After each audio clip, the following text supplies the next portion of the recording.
I have an important message for a select few. That's not all of you. This is for a select few of you guys that are listening or watching this. It's for trade business owners that have been around for a while. They understand the frustrations of marketing and being in control or not being in control. Guys, it's 2021 and many of you are marketing yourselves like it's the year 2000. Off the back of a global pandemic, we've seen huge shifts in the market with people turning to service providers they know, like, and trust. There's never been a better time to establish the tools and frameworks in your business to take advantage of these things. These things that will serve you not only now, but serve the business ongoing. Over at Tradie Web Guys, we've recently launched the Elevation program. It equips businesses with the tools and the programs required to successfully market themselves. It gives you tools to re-engage with your past and present clients whilst nurturing potential clients. It creates assets in your company's name with no proprietary licenses. You own these things 100%. It gives your business a huge head start on the search engines with advanced SEO, and it collates all of the programs and all the services you need into one neat little bundle, including things like web development, website management, email marketing, SEO, Google Ads, loads of different softwares, strategy, support, and a bunch of other things. After going through this program, you'll have all the tools you need to market your business ongoing. You'll have a huge head start in your marketing, and you'll also have a CRM so you can continue to build your database whilst engaging your current customers and re-engaging those customers that you've essentially forgotten about. Marketing tools that you need, and they'll all be in your control. You don't owe anyone anything. You'll be able to dial it up and down essentially as you see fit. So why is this an important time to talk about this? Guys, it's important to know a lot about a little and a little about a lot. Meaning, you want to be in control. You want to know enough to be dangerous. I'm not trying to give you more work here. Essentially, we'll set everything up for you, teach you the basics, and then it's all yours. It's complete transparency. You'll never grow a business past a certain point without marketing. Word of mouth will only ever get you so far. We've spoken about it on the podcast a load of times. At some stage, you need to invest in these things. This is the simplest and most affordable way to do it. For more information, head across to tradiewebguys.com.au/elevation, fill in the form, and let's make 2021 the year that you took control. Today's podcast has been proudly brought to you by Tradie Web Guys. Tradie Web Guys work with tradespeople only on their websites and marketing solutions to help them stand out from their competition. Everything from web design through to SEO, search engine marketing, content creation, you name it, guys. It is a customized solution for trade-based organizations, and it's fantastic. Head across to tradiewebguys.com.au/apply, fill in the form, and let's have a conversation. Giving tradies and contractors around the globe the tools to run a modern business. You're listening to Toolbox Talks from the Site Shed. Now here's your host, Matt Jones.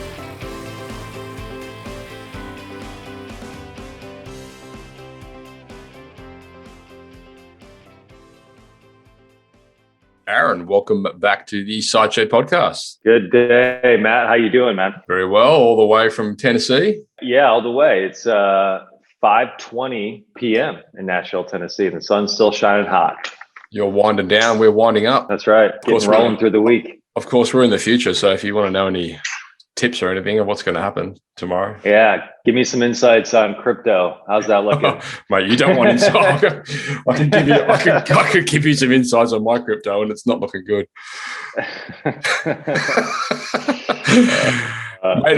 Watching Elon Musk's tweet change the price of crypto is probably one of the funniest things ever. It depends what he says about it on any given day, it feels like.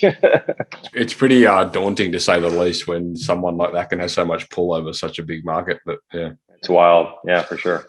Anyway, we're not here to talk about crypto. Maybe we'll do that in the following episode. But you were on the show. We just talked about this offline. It was almost a year ago to the time that we were recording this, which was back in June of 2020.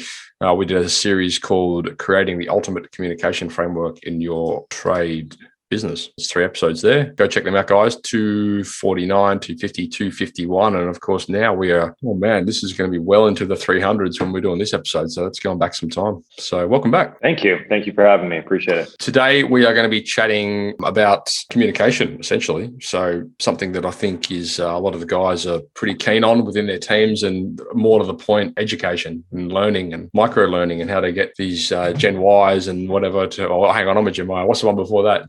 is it Gen X and what do they call them? Millennials or something? How to sort of educate them in patterns which they're used to, so on and so forth. So, I mean, I think probably arguably for the better, but, over the years, there's been a big transition with, in the education space revolving around technology. And I don't know if it's better or worse. I feel like back in the day when the kids, or you and I probably, when we were like forced to sit in rooms and listen to teachers talk about things, we probably absorbed a lot more because we didn't have iPhones and that kind of stuff to distract us. And now I just feel like the attention span is dwindling. But I suppose you're more on the forefront of this than anyone. Yeah. For sure. Give us a bit of a rundown as to, for the guys that aren't familiar with you, the listeners out there, what you guys do. Yeah, for sure. So we started XOI 8 years ago with a kind of singular purpose of solving the skilled trades gap. And my background's in manufacturing construction, as are my co-founders. And we thought, man, there's got to be a better way to connect generations. And over the last 8 years, we've been fortunate enough to work with the mechanical, electrical, plumbing space, providing software solutions to contractors, distributors, and OEMs to try to solve that problem. And that continues to be our lighthouse moving forward as a business, and been fortunate enough to now have customers across North America, Latin America, Europe, and soon Australia as well. So, working on some good things there and continuing to draw that, and learned a lot in that process. And so go ahead. It's essentially, XOI is a technology company which essentially facilitates training frameworks and material for trade businesses, right? Yeah. More specifically, we believe that earning technician trust is the number one goal, and trust for, building out tools they really need and can use, building technology for them, not put on them, and more specifically for the kind of curb to curb space as we characterize it. So if you think about XOI, think about software in that space. The time they get out of the van or truck, the time they come back. Sure. Because there's a lot of guys that are familiar with and are using quite well in their defense, the job management, project management tools, ServiceMate, Tradeify, Aeroflow, SimPros, blah, blah, blah. Where does XOI pick up on it in that space? Yeah, no, great question.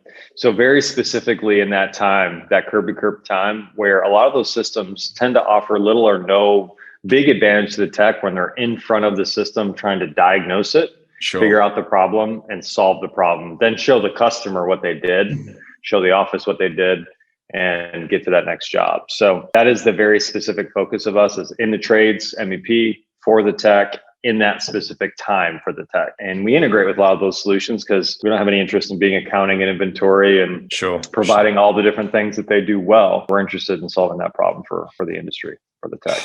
Yeah, I know it's a big obstacle to overcome, having those scheduling programs are great. They get, they slot all you guys into the schedule, they get them out on the jobs, they track their time, blah, blah, blah, whatever. But then once they get there, that whole conversation around, okay, well, how do I do this job? And how do I do it the way that my boss wants me to do it, more importantly? That's sort of, I think that's a good gap that you guys are filling there. Yeah. And how do I take the mystery out of it for the customer who, especially in commercial settings and a lot of time residential settings, is there inherent distrust in our industry? They all have stories, Sure.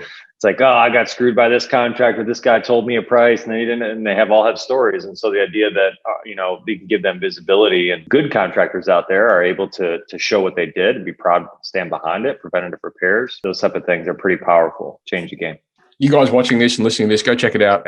xoi.io. I'll put some links to it in the show notes. So anyway, we're talking about micro learning, I suppose, today in the trades. And as we've kind of just summarized there, some of those problems, that firstly technicians are having, but then I suppose businesses are having as a result of the problems the technicians are having, in relation to getting the training, getting the support, and getting the education they need specific to whatever they might be doing, task at hand, or, projects they're delivering, or whatever it might be, while they're there on the job. So I think I love the term micro learning, because I think it sort of, to me, that sort of speaks to specifics. It's sort of like, well, like little bite-sized things that you can be taking away or implementing while you're on the job. That kind of mentality, as opposed to macro learning, where you're like, today we're going to learn about hot water heaters, and you're like, whew, okay, that's a big topic, or whatever it is, right? Right. That's right. So, yep. Yeah, so I'm Yes. super keen to hear, I suppose, how that breaks down, and I suppose more importantly, like from the guys out there watching and listening to this, as important as it is we want to try and make this actionable. I mean, obviously, you guys have got great technology which can help deliver it, but then I think the biggest problem with this is the frameworks and like understanding. Okay, well, how do I actually implement this into my business? Technology aside, like what's the flow? Yeah, no, it's a great question. And I think the first thing to start about is kind of what is micro learning at a high level and why is it relevant? And certainly the name itself tells you, hey, little bite-sized pieces of information. I think the other really important piece is that it's contextual. I think you mentioned that. Kind of while I'm in the moment of this problem, what information do I have access to that is bite-sized, that gives me what I need at the time I need it and can walk me through an issue? And as you think about kind of we talk a lot in the industry about the skilled trades gap, but we don't talk a lot about the generations that are going to make up these new tradespeople, these tradesmen and women that are doing these jobs. And the fact that their consumption of video content, as an example, has doubled in the last 4 years. Right. That the attention spans are getting smaller, the consumption of video content is growing. And so how are we engaging a new generation in the trades in a way that they're used to and accustomed to learning, both in a business setting or a school setting and kind of socially? And if you think about that dichotomy, it could be quite different based on how kids consume information today and how they might within a trades opportunity. And I suppose that's like due to a number of variables. I mean, but evolving technology would certainly be at the forefront and the availability of it to everyone. That's right. And then I suppose as well, you've like you say, the trends, the social trends, like people, I'm just used to, what was that app you said? What's the dancing app they all do now? The TikTok. Yeah. Oh my God. All these things, right? They're just so used to having these devices and having these types of mediums available to them. Yeah. Attention spans from millennials have dropped from a full 12 seconds to Gen Zers. Now they're saying 8 seconds. Right. 8 seconds attention span. Everything needs to just be all like this all the time. Right. Yeah. Consume information. I mean, it does raise serious concerns, doesn't it? Like, I mean, it makes. I mean, I wonder, how many kids out there are. I get sucked into this vortex, and I read a lot of books, but I sometimes get sucked into the vortex where if I'm reading a book on my iPad, which I do a lot, something pops up on Facebook, and I'm like, next minute, like, I'm 45 minutes deep in some just shit that when I could have been reading books. I wonder how many kids today are sacrificing these, learning in that way as well through just having all these devices available to them and video and just crap, just an endless amount of crap. Agreed. I think it actually brings up a lesson that we've learned over time. Initially, some of our earliest customers put together virtual service centers on this concept. And I think this applies to microlearning as well. And what they realized is that, this wasn't the virtual answer center. It was the virtual mentorship center. So meaning they were using our live video tool to help people out in the field. What they realized is they were giving young technicians the answers. They weren't asking them to think critically. And it was a really interesting learning that we had over time to go, hey, change the concept of this, because to your point, are we enabling a next generation of tradespeople to be good at their job if they can just use live video, augmented reality, just get the answer without understanding the why a system works? Why does suction work this way? Why is the leak, illustrated in this way? And what does this mean? And I think those are important pieces that you can take technology and apply it in a way that represents old school tried and true methods, which used to be shadowing, which people can't afford to do for 5 years anymore. Right. So how do we give them a similar experience leveraging technology? Yeah, sure. And I suppose there's scenarios which are more conducive to things like shadowing, and there's probably, I imagine that the technology is not there to completely replace it, but certainly to supplement it in areas that may not be as relevant. So I suppose one of the issues that a lot of people that might be watching this might be concerned about is, well, like if you're encouraging these kids to be on their phones, and they might end up into the cat vortex. Sucked into, all of a sudden they're going to look at a learning thing on their phone and boom, they're on Facebook, Yeah, no, I think that's a real consideration. I think the reality is we have to engage the generation in which they're accustomed to living the rest of their lives, though, because you could say, you know what, we've got this issue in the trades and we want to bring kids into it. We're going to stay on paper. We're not going to use any technology. It's really going to continue to fortify the recruiting problem. Yeah. When these kids are raised on technology and they're wowed by technology on a regular basis, why is this industry cool to them? Yeah. Because this guy's using a carbon copy piece of paper to write notes on? Or are they using some stuff like, man, I use some data science to pull some information together? It gave me tight pieces of information I could use. I think it's the nature by which it's delivered that should be instructive, not just the answer. Why are you thinking this way? Why are you considering this as a solution? And starts to become conversational. And I think that's where it really went. The reason I like this conversation largely is because we kind of do this in an office-based situation. So like we're massive on, SOPs and, company wikis, which contain all of our processes and videos that go with it and all this kind of stuff. And I know a lot of the guys out there are sort of in that space too, or if they're not doing it, they know they should be doing it. And they know if they ever want to remove themselves from part of their business, they have to do it. But like when it comes to the actual guys on the field and out there doing the work, there seems to be a bit of a gap between office-based, project management and, field-based project management. And so I feel like that's the gap that people are wanting to fill, Yeah. So I think the interesting thing about in-house training and things like that is it's kind of that situation you described early on. Like we had it growing up, sit you in a classroom for a day and talk through water heaters, talk through chillers, talk through whatever the case may be in the industry you may be working in, assimilating all that information, then trying to apply it 1 month, 2 months, 3 months later. Yeah, certainly in a world in which these jobs were, maybe the demand wasn't so high, you could go shadow for a while, figure it out over time or whatever the case may be. Companies have more work than they can possibly eat. And it's people that are getting in the way of it. And so how do we take that information, allow it to be applied and validated while they're on site? So in the context of our situation, we've got technicians who are creating content in bite-sized chunks. They're given to younger techs who are able to consume it as they're doing it and then show that they did it that way. And so there's a validation to what's happening on site as well. So not only do they know which asset they're in front of, they're validating it. And now you're building a data set that everyone else can learn from, which is much more credible, by the way, than a lot of the content that companies create in a lab.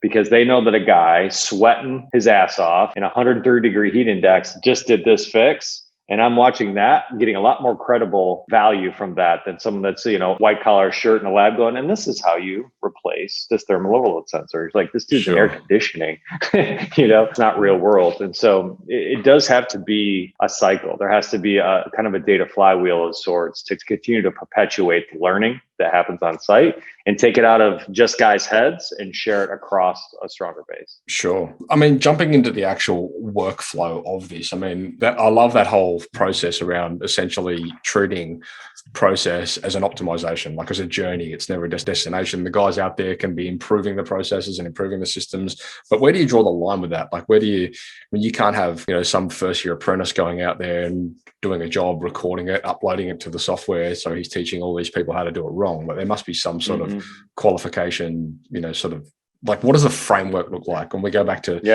basics, technology aside, when we're designing our education, we're designing our training processes or whatever, where do you start and how do you sort of reverse engineer it from the big picture down into the bite-size micro learning? Yeah. So it's interesting. It's one of the biggest problems we've attacked in 2021 as a business, which is the understanding, especially in the HVAC space, that asset registration is horrible. It starts there. At the end of the day, you have a man or woman and a piece of equipment, right?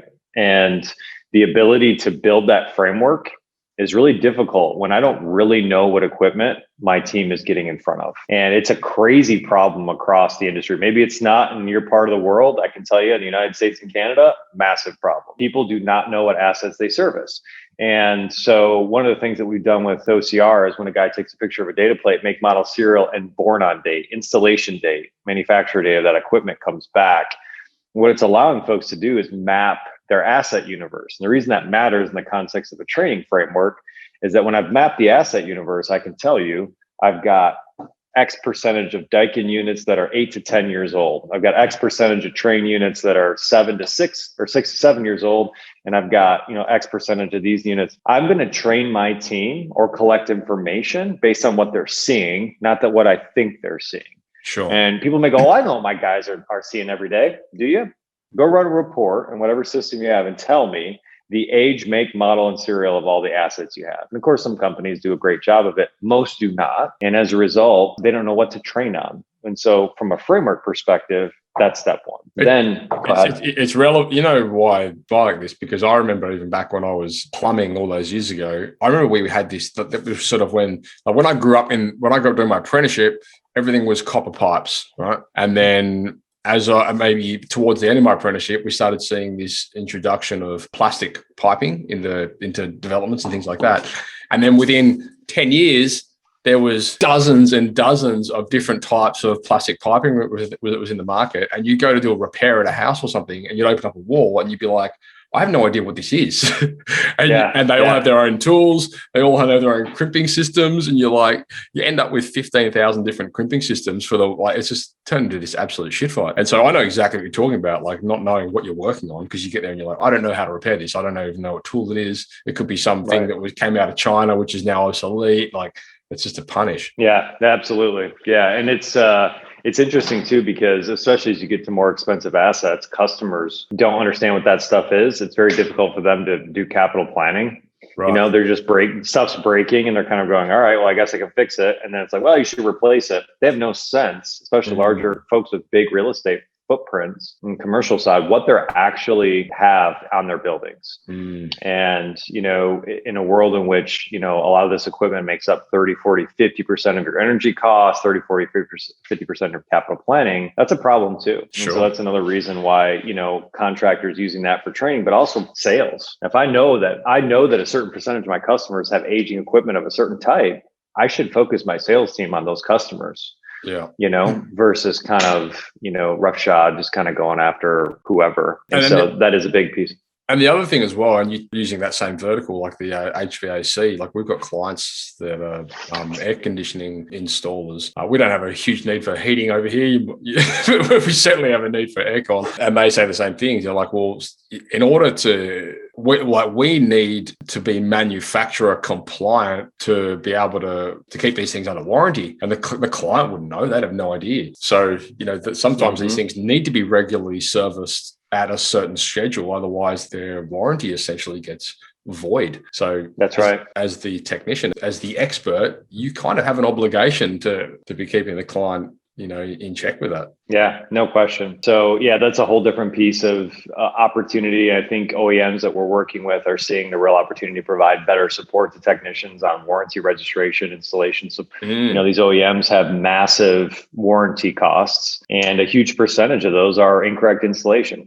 Sure. And they're not doing much to help technicians out in the field do it the factory approved way, and or offering a carrot to say, if you do it this way and warranty registered this way, we'll offer you something for that. So we've definitely seen a lot around there, but kind of back to your initial question about the framework side, I think once you map that asset universe, what we see folks doing is going, okay, how do I equip my most senior technicians with the ability to capture this? We kind of probably talked about this in the last session we had together, but this isn't information that's readily available at in the commercial side, certainly. Residential, there's a lot more content that's come out, but you're not going to see a whole lot of great fix videos on huge chilling towers and things like that. Sure. Or trust them. So the ability to empower your team to go, hey, here's a system that allows you to pull this together, and then a system that auto-identifies it and gets it back in kind of a micro-learning context to young technicians coming into the business.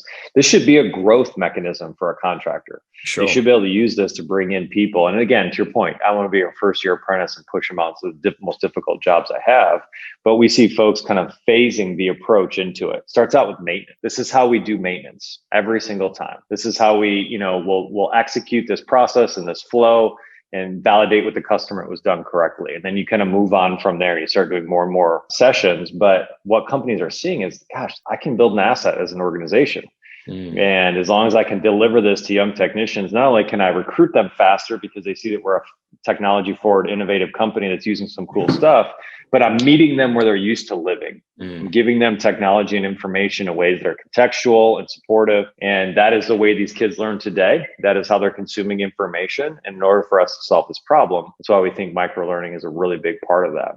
Do you find, Aaron, that, as part of that process, like I see immediately jumping out is, in order for this to happen effectively, these senior technicians that are essentially going to be responsible for creating version 1.0 of this training module, whether or not it gets updated by, 10 techs over the years, sure, whatever, but like is a big obstacle to overcome the mindset behind them, creating this training material and getting them in the right. I know that's an issue. A lot of guys are like, I can't talk into a camera or whatever these bullshit excuses that people come up with, like it's something different for them. Like where they're used to going out and fixing a chiller unit, they're not necessarily going out and used to going out and creating training on how to fix a chiller unit, which is going to be, basically contribute to company IP at the end of the day. Yeah. Or it's impacting my job security. Right. Yeah. Well, yeah. Yeah. Well, if I teach someone else to do it, then they won't need me anymore. They won't need me anymore. We certainly have, all different types of personalities and some are pushing back on those exact reasons, man. A lot are very open to doing it. I think there is, at the end of the day, there's a necessity to drive towards it. If we continue as an industry across any trade of building the most valuable asset we have in the minds of individuals, we're going to continue to perpetuate this problem. There has to be a way to commoditize the data the information in a way that we can continue to grow this industry. One of the things that I have seen work well in that space, and I don't know if you have any insight on this or something you can pull apart, but when that happens, so we've got clients and to be honest, we do it ourselves. So we'll say, well, okay, you're now in charge of chiller unit installations as a manager. Anything that fucks up with this is going to come back to you. So whether you get the training down, so the guys that are coming in are following your training and doing it the way you want it done so it won't break down, or it's on you and it's going to affect your KPIs, it's going to affect your bonuses, like everything, So it kind of takes the perspective off, I'm protecting my job and I don't want to teach people how to do this because I'm the guy who knows how to do it. It kind of takes the emphasis off that to, well, if this is done wrong by anyone, then it's your fault. Yeah. And it's also offering job opportunities to guys and gals that are later in their career too, because This isn't just about creating training content on site. It's about, what happens when there's something that the micro learning doesn't address, that you can't have that interaction and address that issue. Well, then you have live video. And is that live video being recorded? Is it being learned from? Is it adding to this knowledge repository? And so we see a lot of folks that, 30, 40 years in the industry sitting in a nice air conditioned office with a flat screen and helping young techs on site, all day long. Yeah, and I think that whole conversation around career path is super important and super relevant when you are ever in a situation where you're trying to get somebody to basically share their years and years and years of wisdom with somebody that will potentially replace them one day. But if they've got a career path and they know where they could be stepping towards, and a lot of people a lot of companies fall over, they don't offer that. They just say, well, we want you to train this person. And then then there is that whole issue of, well, if I do that, then I'm redundant. And that's kind of true and probably often the case in a lot of situations. I've worked in a company where that happened. We had this amazing guy that was like a super experienced pipe reliner. And he was like, I don't necessarily want to train these other people because I know that if I do, then they're just going to boot me. And that's what happened. He trained these people up and then they booted him. The boss got some manager to come in and he went on holiday. And as soon as he went on holiday, the manager sacked him, like just chicken shit approach. But like that's what happened. And so I think there was no career path laid out. Well, for anyone really at that job. But recently I was working with a gentleman who and saw some recordings from some live videos he took with our platform for one of our larger customers. And this guy had just had a heart attack. He had some sort of additional lung issue. He's on oxygen and he is taking live calls from his couch at home with these guys, man. And I'm like, honestly, not to get too sappy, but I'm like, are they cutting onions in here, man? Because I'm getting a little misty. I mean, it's awesome to see this dude is, he's sitting there. He's, probably close to 70 years old, man. He just had this crazy heart surgery and he's on an oxygen machine, and you could tell the excitement in his voice to still provide value. Sure. And that was huge. And you and I are, even though we were just joking before this, how we're getting old, but I mean, there's, I can imagine, and I've seen it in my own life, guys at that age, they want to feel needed, because they feel like when they're kind of at that point, it's like, no one needs me anymore. That's why you see all these guys that retire and they die a year later. There's something to that. And so the opportunity to give them that opportunity to provide value and to make an impact still is pretty awesome. And there's no doubt that, and this ties into some much bigger conversations, which we definitely don't have time to go into. But something that I've been learning lately is in that vision space and understanding, getting your team on board as to, what the goal, what the company vision is, where the company is trying to get to, and then what their role is in getting the company towards that, and then how them reaching those goals impacts their personal goals and all this kind of stuff. Like that whole casting vision and getting people to buy into it is so important, because believe it or not, people actually do like to be part of a bigger picture. They don't just like the idea of, I'm just going to rock up and fix an aircon unit today. Like they want to know what this actually means in the grand scheme of things. And especially young people, it's important for them to understand that what they're doing today contributes to the bigger picture because of X, Y, Z. More than ever. Yeah, generations are, and that's the other. And we talked a lot about attention spans and video content and microlearning. But yeah, millennials and Gen Z care more than any other generation to be part of something important. And I know older generations will tease that and go, oh yeah, this is touchy-feely generation. They got to be part of something. Can't you just clock in and clock out and do your job? I think it is a general change in how people view their work and their engagement. And yeah, the vision piece is super important part of that. So and to be honest, I think that I would much rather have someone on my team that is more interested in the bigger picture than rocking up and doing their job. I'd take that person any day of the week. Having someone that's going to buy into the culture and the direction you're trying to, the direction that the business is trying to head to, and them understanding, and again ties back into their career path. Well, this is what you're doing right now because we need to do, but then, in 12 months time, if you can get this done, we can put you in a management position, and we can bring people under you and you can train them how to do that. So you haven't got to do it anymore, but you could be doing this, and this is your pay grade, and blah, blah, blah. And that whole org chart conversation comes into play. And, it just becomes a really, really fun environment. We've recently done this thing. I don't know, this is kind of off topic, but I suppose kind of relevant in the same sense, where we've got company scorecards for our team members. And it's come from, actually, my coach introduced me to it, but there's a book called Who by Dr. Jeff Smart, amazing book. And it takes the emphasis off job roles and descriptions, and it puts it into basically targets and objectives, essentially. So it's saying, well, over the next quarter, this is what you need to do. These are the goals that you need to achieve. And essentially, I don't give a shit how you go and do it. I don't really care. We've equipped you with the trainings and the programs on how to do these things. That's there. These are the targets. Go and get it done, and do it in your own creative way, and use whatever suits you, kind of thing. And it's just been amazing. We ran through this exercise with my team, and they were like, this is so good. I know exactly what I have to achieve in the next 3 months. And this is all the things that you've equipped me with to get there. And if there is something that isn't equipped, then how do we equip ourselves, again, adding IP to the business and creating processes and that kind of stuff? How do we create these processes that can help us get there and get us there faster, blah, blah, blah. It's just been so good. And we're now hiring off this. We're hiring off this now. I'm creating scorecards for positions. So I'm like, this is what I need to achieve. This is what I need as a salesperson. These are your targets. Ding, ding, ding, ding, ding. This is done.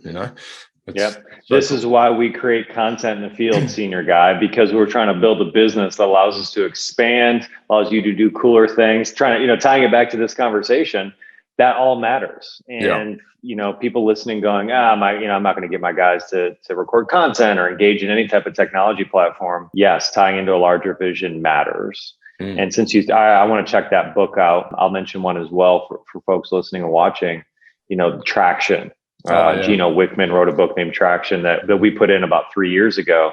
And that is also a really strong pragmatic approach to running business that we found to be really strong in those two things: vision, trust, and clarity. We all trust each other. We know where we're headed, and I know what I need to do, what you need to do, what we need to do together to get there.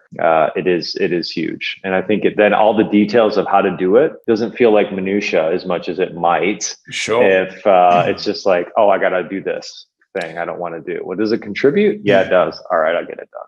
And that's the big thing, right? When you're having these conversations with techs and whatever, and if they say, why do I have to do this training on this thing? If they understand that, their 3-month picture is to build out specific training on XYZ aircon unit, for example, whatever, then they won't ask that question because they know that their 3-month score on their 3-month scorecard is they have to have that training built out. So it's like, oh, I've got to train, I've got to get this training done because I've got to tick it off my list of things to do, right?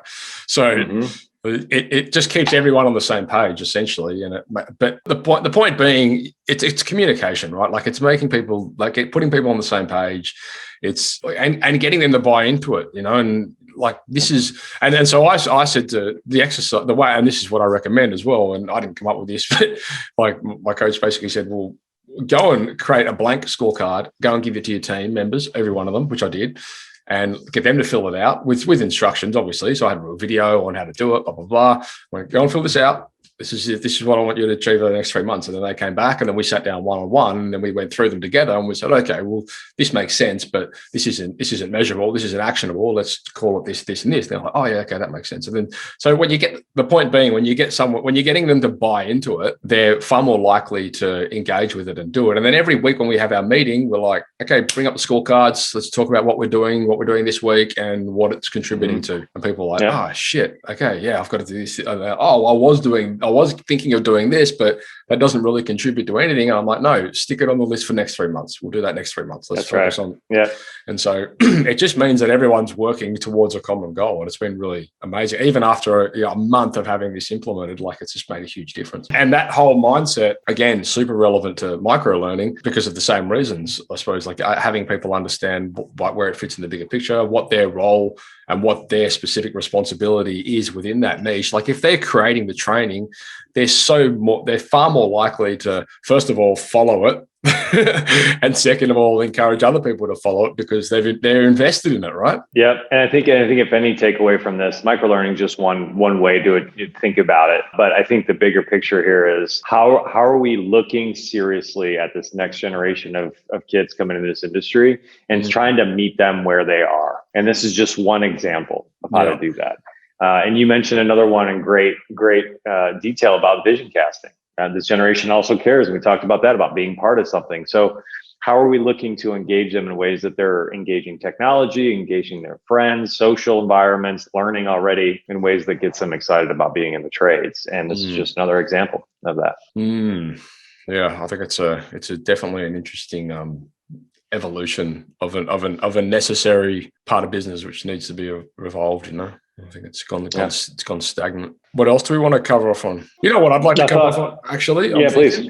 I'd like to know, and you touched on this earlier, but when we go back to the framework, I'd like to know what frequency and the process around revision and optimization of trainings and like how that's addressed. I know when we create SOPs in the business, like we have a calendar where we go back and we say, okay, in 3 months, 6 months time, 3 months or 6 months? Oh, it depends. Anyway, we go back and we review the SOPs to make sure they're current, they're optimized. Typically speaking, it's more often when somebody finds a better way of doing something. And we have a process around, okay, well, if you found a better way of doing something, this is the process to follow in order to update that, that part of the system.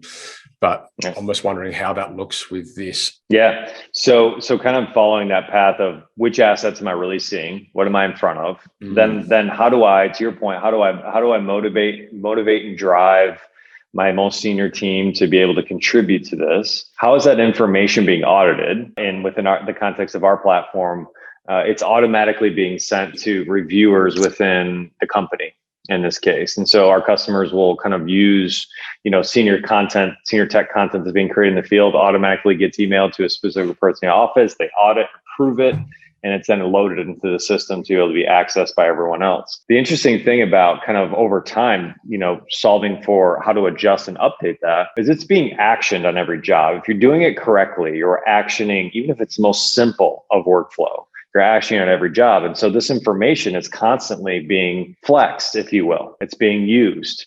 And as people leverage this on site, because they're not just learning and then putting the information down, they're showing what they're doing in quick context. There's going to be opportunities to surface new opportunities for learning, a better way to do something. And those situations can be automatically sent to those same reviewers as well. So it's a constant cycle versus, we did some training materials a year ago. We train somebody on it. They all can go get it in Google Drive if they need it. Well, it's not bite-sized. It's not contextual. It's not tied to that asset. And it's not being actioned every day. So where are the revision, history of this? And I think that's been an important part of what we learned as well. It has to be action. So is there typically you touched on it, if somebody wants to create an updated training or whatever, it's got to go through a manager or whatever it is. Mm-hmm. Systemologist. Yeah.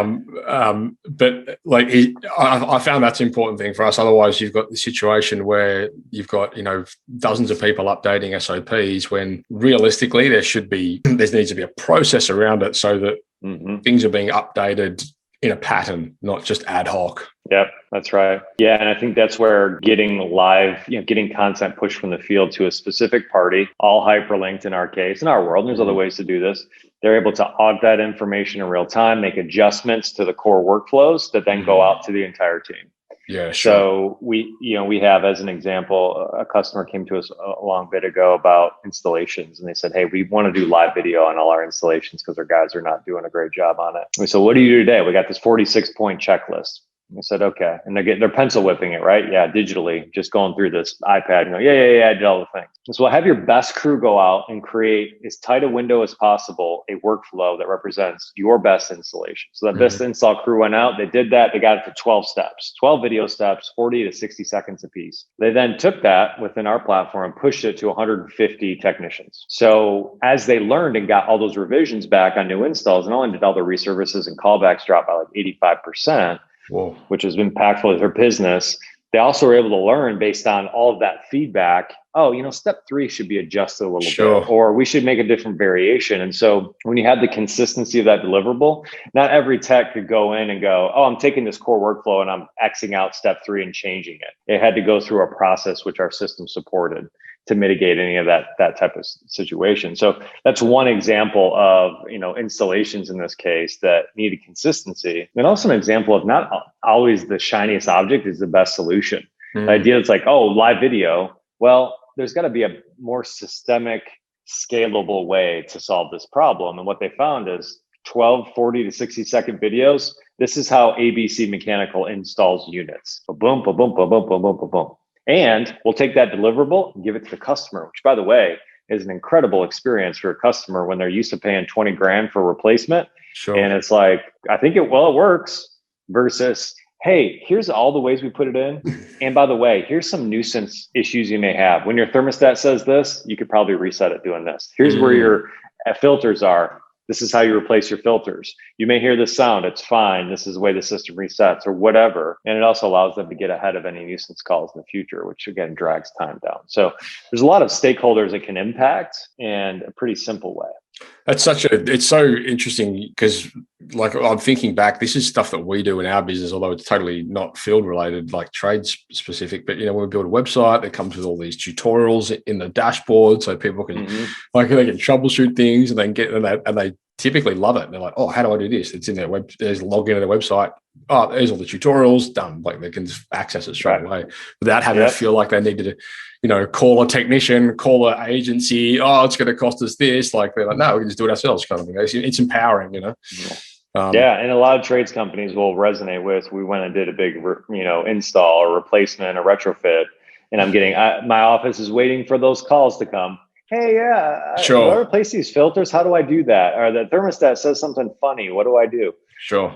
Type of thing. So getting in front of that, it's something the industry has really started to see. And I think as well, like on another note, like that is such a good way. And we deal with this daily, really, with companies now. Like we've just put so much emphasis lately on helping people position themselves as the expert and using content to do it. So we know 100% that their competitors are not doing it.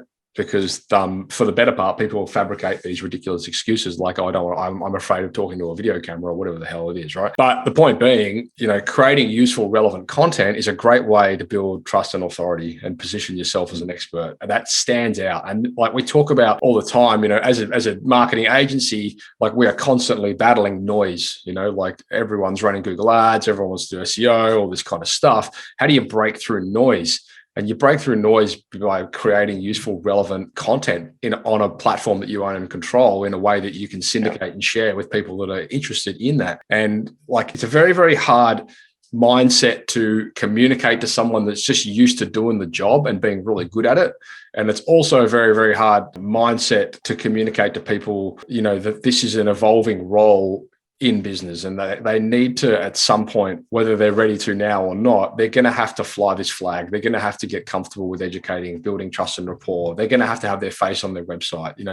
It's the changing landscape and for the better, I might add, because it's taking the power out of Google and it's taking the power out of Facebook, who's removing pixels and all this kind of stuff that we've been so heavily invested in over the years. We've just come to accept it as being normal when the reality is it's not. And we can take control back now, and we can really start building ourselves as experts and building trust and rapport by doing what you're saying.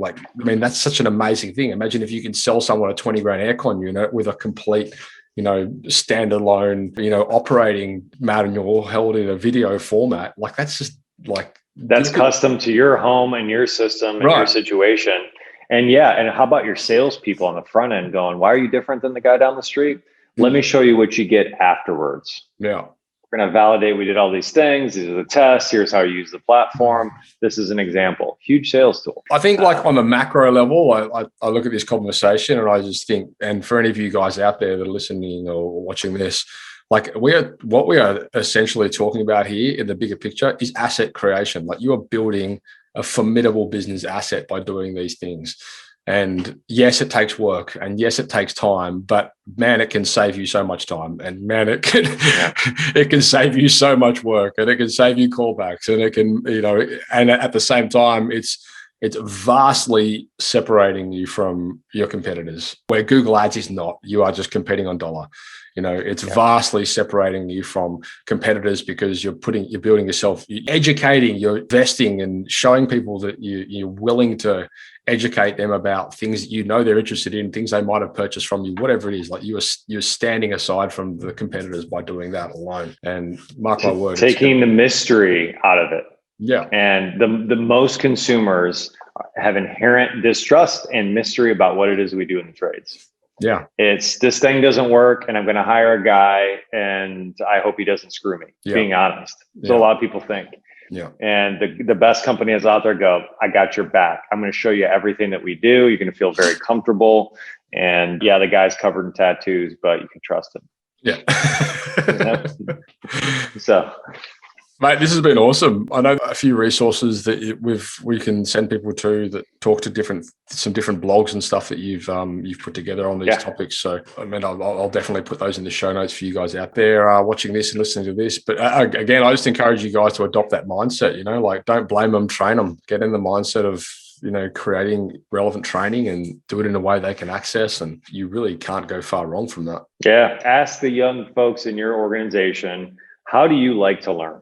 Yeah. What are the ways, right? Open the discussion up. And I think you'll have some really interesting insights on how to attack that problem as you grow your business. Aaron, it's been a pleasure as always. You are from xoi.io. What does that stand for, out of curiosity? I'll have to tell you offline. It's very secret. It's a long story we don't have time for, but okay. It's not as cool as you might think. Okay. It was young company stuff. Okay. Anyway, XOI Technologies, xoi.io is the website. And if you want to reach out to Aaron, it's ASALOW at xoi.io. Mate, look forward to chatting again in the future. Good luck with everything. Keep doing what you're doing, I guess. Yeah, you too, Matt. Good to see you, man. Thank you. All right, that's a wrap. Thank you for listening to another episode of Toolbox Talks. If you're liking what you hear, then you can head across to the siteshed.com where you can join our community by signing up to our Toolbox Talks. You'll get sent a weekly notification, which is basically a highlight of everything that we've spoken about during that week, along with any other industry news that may be relevant or specific to the trades.